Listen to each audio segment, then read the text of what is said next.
this episode, we'll explore the most exciting highlights from 4 major events that took place in April: the New York International Auto Show, Auto Shanghai, the Electric Vehicle Innovation Summit, and Seoul Mobility Show. At the New York show, Toyota introduced its updated bZ4X, now priced at $37,000, nearly $6,000 lower than before, with a range of up to 405 kilometers and a year of free EVgo charging. This version is currently only available in the US, and for those who didn't know, the same car is sold as Subaru Solterra, built on the shared eTNGA platform, rebadged as the eSubaru Global platform. Building on that, Subaru also revealed the Trailseeker, which extends over 15 centimeters longer than Solterra, with standard dual motors and 75 kilowatt battery. It targets adventure-loving EV drivers with a range of over 420 kilometers. Their classic Subaru Outback got a refresh too. The 7th generation model features a more SUV-like silhouette with a taller roofline, a 12-inch touchscreen, and the latest eyesight safety technology. Kia took the stage with the K4 hatchback, expanding its compact car offering after last year's sedan debut that replaced the Forte K3 Cerato, basically the same car, just named differently.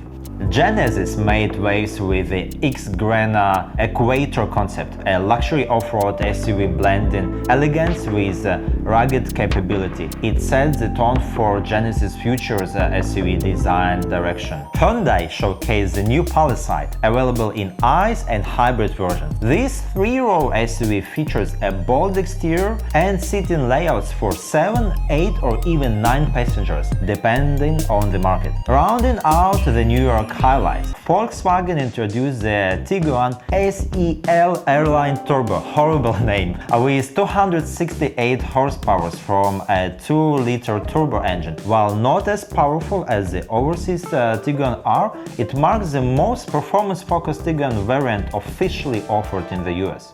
Now let's cross the Pacific to Shanghai, where China flags its dominance in the EV world. China's largest auto event hosted more than 100 world premieres, proving once again the country's leadership in EV tech, smart mobility and software integration. Lexus unveiled the redesigned ES, offering both hybrid and full electric options, with the EV model aiming for almost 500 kilometers range. Mercedes-Benz showcased their futuristic Vision B, a chauffeur-driven limousine riding on the brand's upcoming modular van architecture. This marks a strategic shift where Mercedes is set to internalize the high-end V-Class conversion market, a space traditionally dominated by companies like Klassen and Brabus.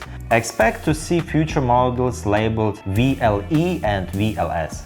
Honda presented the Ye series, which includes the GEC Honda GT and Dongfeng Honda GT. These models target the Chinese market with advanced intelligent features, including integration with the DeepSeek AI platform for a more interactive in-car experience. Audi, through its new joint venture brand with SAIC, debuted the E5 Sportback, a 5-door electric wagon offering up to 770 kilometers of range and a pillar-to-pillar 4K cockpit display.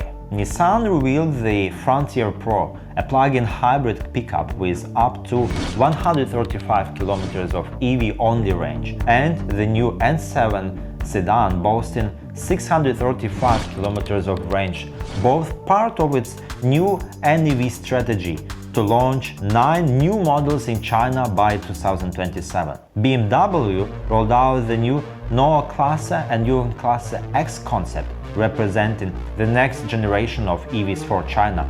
Production will begin next year with the iX3 in Shenyang. Like Honda, BMW also announced integration of the DeepSeek AI assistant. Volkswagen introduced several ID series concept vehicles, ID Aura, Evo and Era, which form a part of its plan to release over 20 new energy vehicles in China. by 2027. From Hyundai, we saw the Palisade high roof, developed in response to a growing Korean market trend toward limousine-style conversion of family SUVs.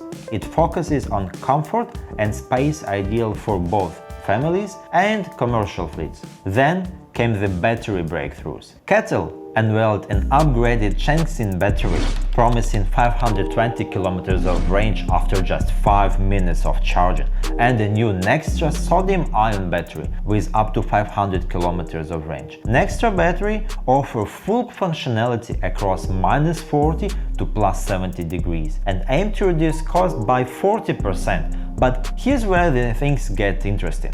Kettle claims energy density of just 175 watt per kilowatt, lower than today's LFP or NCM batteries. So how they achieve that range remains unclear. On the plus side, Kettle promises over 10,000 charging cycles, potentially tripling the lifespan of current batteries, assuming the standard 70% state of health threshold. Now let's head to the UAE. The Electric Vehicle Innovation Summit in Abu Dhabi brought together government officials, automakers, and clean energy players to shape the region's EV future. Discussion focused on integrated renewable energy into mobility, developing consistent regulatory frameworks, and accelerating infrastructure development. One standout announcement: the first EV battery recycling facility in the Middle East to be built in Sharjah in collaboration with the Ministry of Energy and Infrastructure and Bayer Group.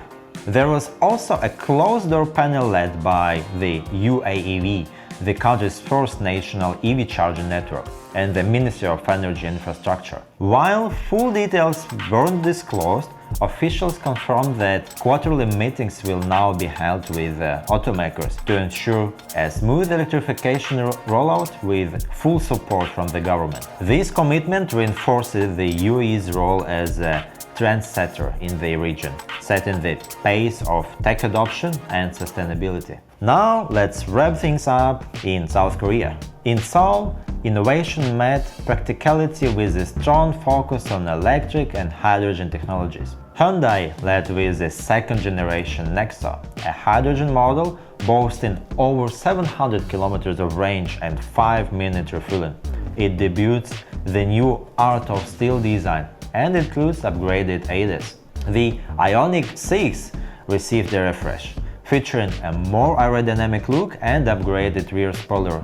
The new N-Line version adds a spoiler designed for performance-focused buyers. Aimed at Gen Z, Hyundai's Insteroid concept, based on Casper Electric, stood out with the exaggerated design elements and high customization, calling it the gamified design with the cool motto: build it, play it, break it, repeat. Genesis impressed with its X-Grand Coupe and convertible, both based on the G90 platform. This luxury EVs blend bold design with cutting-edge technology. Looks like almost production-ready cars for me, and not just concepts. Kia unveiled Tasman Weekender, a rugged lifestyle pickup built for outdoor use, complete with clever cargo solutions and durable design. KG Mobility showcased the Musso EV, South Korea's first electric pickup, packing an 80 kilowatt battery and 400 kilometers range. That's it for today. You have been watching the Automotive Overview. My name is Bogdan, and see you next time.